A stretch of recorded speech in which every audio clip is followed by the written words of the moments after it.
एक बार की बात है। एक बौद्ध भिक्षु और उनका शिष्य गांव-गांव घूमकर लोगों को धर्मोपदेश दिया करते थे।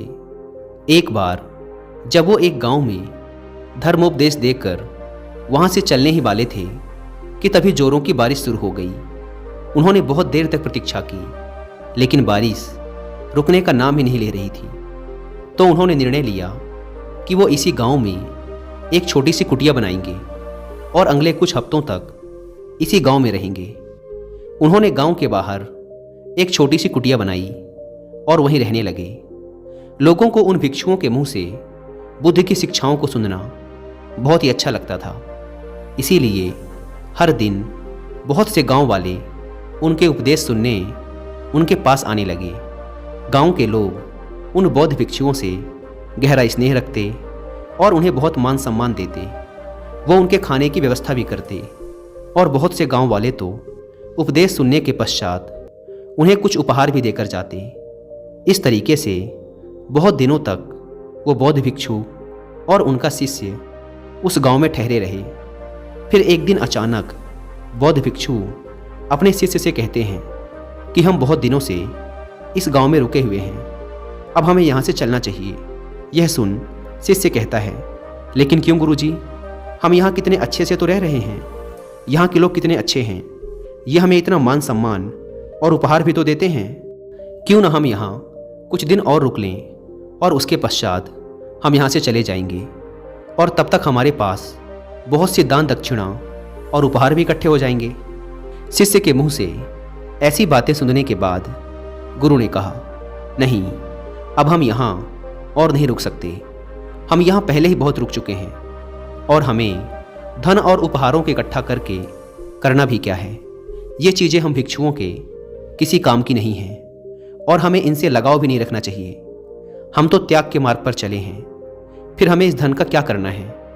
गुरु ने शिष्य की आंखों में देखते हुए कहा, हम आज ही यहाँ से चलेंगे और जो कुछ भी उपहार में मिला है वो सब कुछ यहीं छोड़ दो और खाली हाथ मेरे साथ चलो।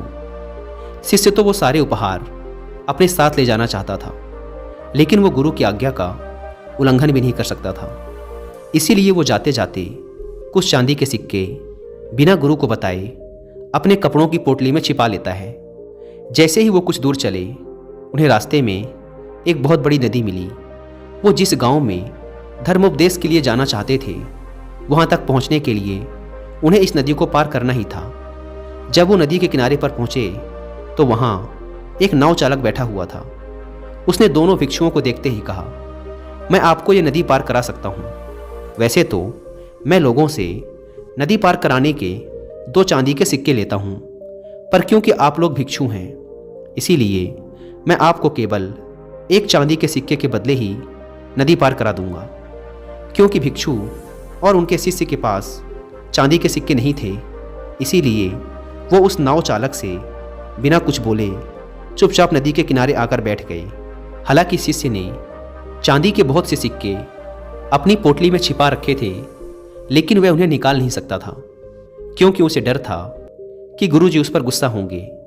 इसीलिए वो भी गुरु के साथ चुपचाप ये सोचकर बैठा रहा कि देखते हैं बिना सिक्कों के गुरुजी नदी कैसे पार करते हैं। लेकिन गुरु ये सोचकर किनारे बैठे रहे कि हो सकता है कुछ देर बाद ये नाव चालक खुद ही बिना सिक्कों के उन्हें नदी पार करा दे, या फिर जिस गांव से वो अभी आए हैं वहां का कोई इंसान यहां से गुजरे और उनके हिस्से का किराया भी नाव चालक को दे दे। लेकिन ना तो नाव चालक ने कुछ कहा और ना ही गांव का कोई शिष्य वहां से गुजरा। बैठे बैठे शाम हो गई, लेकिन डर के मारे ना तो शिष्य ने पोटली में से सिक्के निकाले और ना ही नाव चालक बिना सिक्कों के उन्हें नदी पार कराने के लिए तैयार था। अंधेरा होने लगा, लेकिन वो अभी बैठे हुए थे। यह देख नाव चालक ने उन्हें डराने की कोशिश की। उसने कहा, महात्मन, रात होने को है और रात में आप लोगों का यहाँ ठहरना खतरनाक हो सकता है, क्योंकि बहुत से खुखार जंगली जानवर रात में इस नदी में पानी पीने आते हैं और आपके साथ कुछ भी हो सकता है। इसीलिए या तो आप जहाँ से आए हैं वहीं वापस लौट जाएं, या फिर मुझे सिक्के देकर ये नदी पार करें और अपने गंतव्य तक पहुँचें। और वैसे भी कुछ देर बाद मैं भी अपनी नाव लेकर यहाँ से जाने वाला हूँ। जैसे ही शिष्य ने उस नाव चालक के मुंह से खतरे की बात सुनी, वह बहुत डर गया। उसने तुरंत ही अपनी पोटली में से 2 चांदी के सिक्के निकाले और नाव चालक को देते हुए कहा, कृपया हमें जल्दी से नदी पार करा दें। नाव चालक ने सिक्के लेकर उन्हें नदी पार करा दी। नदी पार करने के बाद गुरु ने कहा, जब मैंने तुमसे कुछ भी लेने के लिए मना किया था तो फिर तुमने ये चांदी के सिक्के क्यों रख लिए थे? तुमने मेरी बात क्यों नहीं मानी? शिष्य ने कहा, गुरुजी, अगर ये चांदी के सिक्के मेरी पोटली में नहीं होते तो हम बहुत बड़ी मुसीबत में पड़ सकते थे। रात का समय था और कुछ भी हो सकता था। इन सिक्कों ने ही हमें सुरक्षा दी है और आप धन्यवाद करने की बजाय मुझे डांट रहे हैं। यह सुन गुरु ने मुस्कुराते हुए कहा, जब तक ये सिक्के तुम्हारी पोटली में बंद थे तब तक हम मुसीबत में थे, लेकिन जैसे ही तुमने इन्हें बाहर निकाला मुसीबत खत्म हो गई। और मैं तुम्हें यही समझाने का प्रयास कर रहा था कि असली खुशी देने में है, त्याग में है। तुमने 2 सिक्कों का त्याग किया और परिणाम तुम्हारे सामने है। यह सुनते ही शिष्य को आभास हुआ।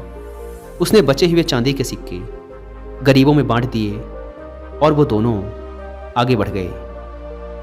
दोस्तों, इस कहानी की सीख यही है कि हमें अपने जीवन में सांसारिक वस्तुओं से अधिक लगाव नहीं रखना चाहिए और अपनी आंतरिक खुशी पर ध्यान देना चाहिए और केवल उतना ही इकट्ठा करना चाहिए जितना एक सुखी जीवन जीने के लिए जरूरी है, ना कि दिखावा करने के लिए और लोगों की नज़रों में अमीर दिखने के लिए।